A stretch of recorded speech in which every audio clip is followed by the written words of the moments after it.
آج میں آپ کے سامنے GIC اردو ایگزامینیشن کے سلیبس سے قرۃ العین حیدر کے ناول آخری شب کے ہمسفر سے کچھ اہم معلومات لے کر آپ کے سامنے حاضر ہوا ہوں۔ اس سے پہلے میں نے اردو زبان کے آغاز کے تعلق سے جو مختلف نظریات ہیں دلائل کے ساتھ آپ کے سامنے رکھے تھے۔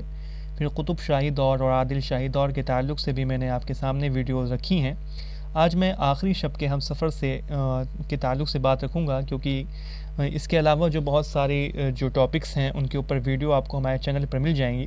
آخری شب کے ہمسفر کے تعلق سے ویڈیوز کم پڑی ہوئی ہیں، لہٰذا آج میں آپ کے سامنے آخری شب کے ہمسفر کے تعلق سے کچھ اہم باتیں رکھنے والا ہوں۔ تو چلیے شروع کرتے ہیں۔ آخری شب کے ہمسفر کے قرۃ العین حیدر کا ایک شاہکار ناول ہے جو کہ 1979 میں منظر عام پر آیا۔ اس ناول کے لیے قرۃ العین حیدر کو ہندوستان کا سب سے باوقار ادبی اعزاز اگیان پیٹھ ایوارڈ سے نوازا گیا۔ آخری شب کے ہمسفر کا عنوان فیض احمد فیض کے اس شعر سے ماخوذ ہے۔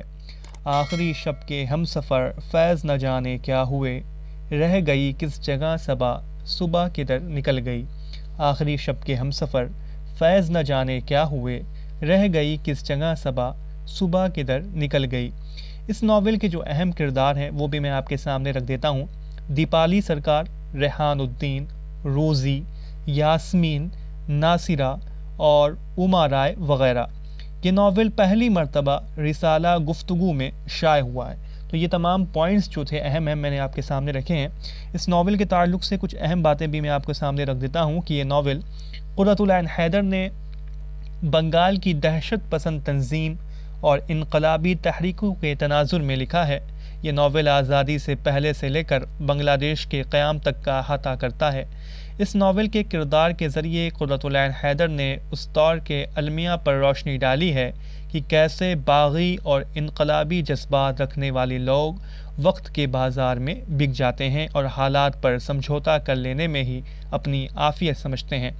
قرۃ العین حیدر نے دیپالی سرکار، ریحان، اما رائے، روزی اور یاسمین کے کرداروں کی روشنی میں اس المیہ پر روشنی ڈالی ہے کہ یہ کردار شروع میں انقلابی اور باغیانہ جذبات رکھتے تھے، لیکن بعد میں یہ تمام کردار حالات سے مصالحت کرتے ہوئے نظر آتے ہیں۔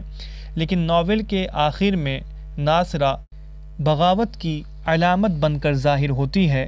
ناول نگار نے غالباً ناصرہ کے باغیانہ کردار کو پیش کر کے اس بات کی طرف اشارہ کرنے کی کوشش کی ہے کہ انقلاب کی آواز کو وقتی طور پر دبایا جا سکتا ہے، ہمیشہ کے لیے نہیں۔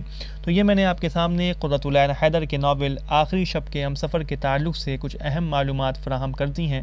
جلدی ہم جو GIC کے سلیبس میں جو اہم ٹاپکس ہیں جو کہ آپ کو ہمارے چینل پر جن کی ویڈیوز اپلوڈڈ نہیں ملیں گی، ان کے تعلق سے بھی ویڈیو ہم اپلوڈ کرتے رہیں گے۔ آپ ہمارے چینل سے جڑے رہیں۔